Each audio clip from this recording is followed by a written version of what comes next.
How many years did you make a living as a filmmaker outside of Los Angeles? Probably about 20, close to 20.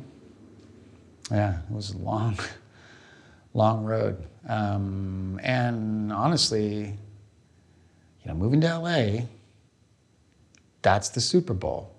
And there's the question of, I wanted to move here, but I was terrified. Because this is where the big boys go. And if you're not living here, you always have the excuse of like, I could have made it if I could have done that. But if you don't live here, you can just keep using that excuse. So it's rubber meets the road time. Do you have what it takes to make it or not? So it's scary. Plus, I still had this childhood baggage of like, oh, it's the Lion's Den, it's the big city. So I avoided it for a long time. But I think it was a very good thing not to live here because it forced me to do a lot more other things. When you're in LA, if you don't live here, LA is so big and there's so many filmmakers doing the job that the jobs become very specific. Like I know cinematographers who shoot commercials and they end up being the guy that, like I knew a guy who spent several years just being the guy shooting things on tabletops, like products on tabletops. And that was it. That's all he would do. And he gets stuck in that little job. Like when I tell people, and I'm in LA, when I tell them I'm a director, they say, well, what are you a director of? I'm like, well, I mean, I direct features and commercials and music videos. Yeah, no, but when you direct features, is it action or comedy? Like they want you to be very hyper-specific in what you do. It's very strange to get used to that idea because there's so many people and so much competition. They want you to be like, a guy the other day told me it's a stay in your lane mentality. We're in this lane, to stay in your lane. Don't move over, how dare you? When you don't live here, you have to do whatever you got to do to survive. You got to like work music video one day and it's a feature the next, or it's a training film or whatever. I totally lost my train of thought. I don't know where I was going with it, but yeah. So you lived 20 years outside of LA, making a living as a filmmaker, but you were also able to make your own projects as well, right? And do you think that would have been possible had you been here with the cost of living and all of the fun things to do here and distractions? That's a great question. So, first couple of films I made, making films is so hard to do. So, and I'm saying this besides the make a living jobs, the corporate commercial stuff.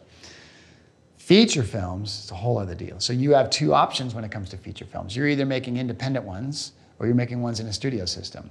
So if you don't live here, you have to do them independent. And I don't know if I could have done it living here. Most people I know who live here, who've lived here 20 years, have never done it. Like, it's very hard to get through because you are fighting a giant system, like massive corporations, and people are groomed and brought up, and your competition is people whose fathers and grandfathers were in the industry. Like, that's the rat race that you're in when you're here. If you're not here, what you're fighting for is finding investors or supporters for your film. And it's, in a big way, it's a lot easier to make a feature not living in LA. In fact, the feature I just shot this year, we didn't shoot it in LA because it was too expensive. So we went to Washington State to do it. Because simply the studio cost in LA was $65,000. In Washington State, it was $8,000. Oh, wow. So, when you're dealing with a small budget on an independent film, that's a huge amount of money that you can use for a lot of other things. So I don't think I would have been able to do it if I lived here. But there's always the unknown, the question. Would I have? Like, maybe. I think not living here helped me. But I will say that, knowing that if you don't live in LA, depending on whatever your goal is, there is a glass ceiling. It's only so high you can get. If you live in wherever, Seattle or wherever, the top you're going to get to is, internal videos for Microsoft and Amazon If you live in Portland, it was Nike and Intel. Right? There's no shame in that. That's fine. That's a great living, and you can work the rest of your life doing that kind of stuff. But that's it. Unless you get some independent film going, that's about all you can expect. They're not going to hire a director, even if they're shooting their TV show in your town. And I've experienced that. Big production comes to town. They're not going to hire that director locally. They're going to hire that from LA. You have to go to LA if you want to work in that industry, if you want to work on that upper echelon of work. And sorry, sorry to interrupt, the feature you just shot in Washington State, did you hire local crew or you had LA people come up? Both. So I hired like the department heads, some of the department heads here, cinematographer, the producers were all from here. The cast was all from here. Once we got up there, we hired, crewed up the rest, got our gaffer and our ACs and all the other crew members. And that's typically how it works. Even in cities, hub cities like New Mexico and Atlanta, they're not going to hire the directors out of there unless they're established. They're going to you can crew up there all day long, but. And the 65,000 versus the 8, do you have a rough estimate of what was the difference? Like why it was so expensive here? Well, LA is just a very expensive place to live. That's part of it. So you're paying per diem or you're different or just no, living? No, that was purely the building rental without anything else. The building rental, okay. Just to get into a building that was large enough for us to use, soundproofed and all of that, that's how much it cost. That's no gear rental, not utilities, nothing. And that was where the soldier was in this like panic room Correct, type thing? Okay, right, which was very cool. And we'll put a link to that. Yeah, we had to build a set that was movable and we could shift it around because the film was about anti-gravity and stuff, and we had to do a lot of camera tricks. We needed a large space. Actually, the place we found was twice as big as what we needed. We didn't even use half the building for I don't know, a tenth the cost or something like that. What about insurance? The difference in production? Insurance is about the same. Oh, is it? Okay. Yeah, that was roughly the same for production. Crew was, well, we didn't have a big budget. They can be roughly the same, but yeah, what a camera rental we got good deals on. Equipment rental we got great deals on, better than you could get in LA. But yeah, it's just because it's so expensive to live in LA. That's why all the productions, so many have left. That's why they go to Vancouver. That's why they go to these other places, because it's just expensive, which is unfortunate. When you were up there dealing with any crew, or I know you said most of the cast was from LA, but did they have a desire to come down here, or were they happy working? I think everyone either secretly wants to come to LA, or they've been and they've left because they didn't like it or something. Because everybody wants to work in the big leagues, I think.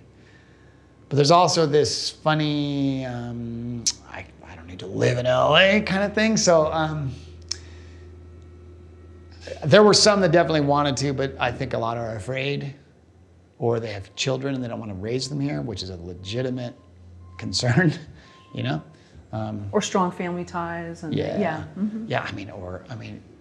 friends from I'm high speaking from a school. Northwest boy. Like Northwest is beautiful. The weather's incredible. You got mountains and all that up there. It's very hard to leave that. My family's all up there. It's very hard to leave that. Very hard. Like, come down here. It's a lot of concrete. It's a lot of people. There's traffic and there's smog. That's hard. And you may not work. So that's tough to sacrifice all of that for something that may never happen. That's what you're looking at. That's the reality. So yeah, a lot of them, I think, want to do that, but may never, just because they don't want to make that sacrifice. But then there's two schools of thought, because there's that leaving the nest and all the friends and family and everything, going somewhere unknown. Maybe it's a little bit colder in mentality, maybe it isn't. Or you stay back and you think of, woulda, coulda, shoulda type thing. At what point did you say, I have to try it? I can't be that person in the cubicle going, well, what happened if I was in LA right now? Man, when did I make that? My wife and I talked about it a lot for years. We've actually debate constantly about, oh, you should have moved here then. I did make I would say I made the decision to come here maybe 7 or 8 years ago, but I couldn't get here then, like financially, because the reality is You have to, like, it's gonna cost you, without even breaking a sweat, you're gonna drop $5,000-10,000, first and last month's rent, moving truck, all the just the moving expenses. And then rent is more than likely gonna be a couple grand a month, and you have to be working immediately. Like, you gotta, either your spouse needs a job or you need a job full-time. That's, if you're 20, that's much easier to do. You can couch surf and whatever. If you have a family, in my case, I don't have children, but I have a wife, we had pets, I had an office space for my business. Like, how am I gonna move all that? I can't just live in a 1-bedroom place. I have to, and I have no more clients. So it was really tough. It took me a long, I had to take a job to come down here. Like, I worked a job for a year and a half to, like, when I first landed. It was the only way I could make it work. So the desire was there for a while, but I just could not figure out how to bridge that gap. That was hard, really tough sacrifice. And that, I think that will test you on how much you want it. How bad, because most people who live here have had to do that. You know how many of my friends have lived in their cars down here? You probably know lots who had to, like, went for a stint because they just couldn't afford an apartment. I mean, everyone has to go through that gauntlet. There is a lull and then you come back out of it, but most people don't want to make that sacrifice, or they're afraid to, or they can't, like, for some reason, so they just don't. So, yeah, it's, and I also want to say, though, I don't want to put any judgment on people who don't live here, because I think a lot of this comes down to what you want. What do you want to do? Like, there is no shame at all in living in another city, working corporate videos or wedding videos or whatever it is. There's no shame in that at all. Like, it just depends on what you want to do. If you're comfortable in that world and that's what you like, then great. Good for you. That's great. And you can make your independent films and get them off the ground. If you want to work and write, direct, or produce, you want to be in the above the line kind of crew on bigger films, you just have to live here because it's who you know. That's where they hired these people from. Yeah. And sometimes being here, there's this thing of, well, oh, if it's not all A-list or it's not this, then it's not worth doing. And there's a judgment. And sometimes I find the judgment comes from people that aren't even in that realm, but they think that somehow they're going to hop to that realm. Have you faced any criticism in terms of, because you are making your living, I'm assuming, doing corporate videos, which there's still a sense of creativity. You're still doing something. There's a sense of play. I know you have to have the client approve everything, and some clients are probably easier than others, but how have you dealt with that? Well, so first of all, I'd say, like, I do a lot of commercial corporate, but that's not all. I do features as well. Like, I do make a living doing all of that stuff. Oh, okay. It's kind of spread out. Each day is different, literally. And yeah, there's a weird unspoken judgment about anything that's not that upper tier, or feature work, or television work. It's weird. It's almost like the work that's not that is not legitimate, which I think is ridiculous. You look at anyone who's made it, any person you respect, all of them got their start doing. Robert Altman did corporate video, training films, and he used that in his career, when he was directing big movies. Wally Pfister, the DP for Christopher Nolan, he started doing news. Roger Deakins did documentaries. All of those guys, whenever you read interviews with them, they often refer to those times before. The skills they learned while they were doing those jobs. There is no shame in that. Like, it is important training ground. And if you can do some stuff in that realm, you're getting to practice on a level that if you fail, it's okay. I'd much rather work out the kinks on working with an actor on a corporate video versus when I'm directing for Warner Brothers. I would way rather figure it out back then before I get up there. Then I'm at least seasoned and I know what I'm talking about when I get there. So yeah, it's really, and I never understood that. And you're right, it often comes from people who aren't even working up there anyway. But what I have noticed is that even, like I said, I've been able to carve out a niche doing dramatic storytelling for corporations and things like that. Often the people I've met in the industry in LA are kind of like, I've heard many times, I've never seen anyone do this before. I'm not even directing as much as you are. And I'm not saying that to be arrogant. I'm just saying it's there. I think most people are missing this enormous opportunity to practice and get paid to practice. And again, it comes from this positive thing. I'm going to choose to use this as a positive and get it to get me where I need to go, because those things will get you in those doors, I think. Because half the stuff on my reel is corporate.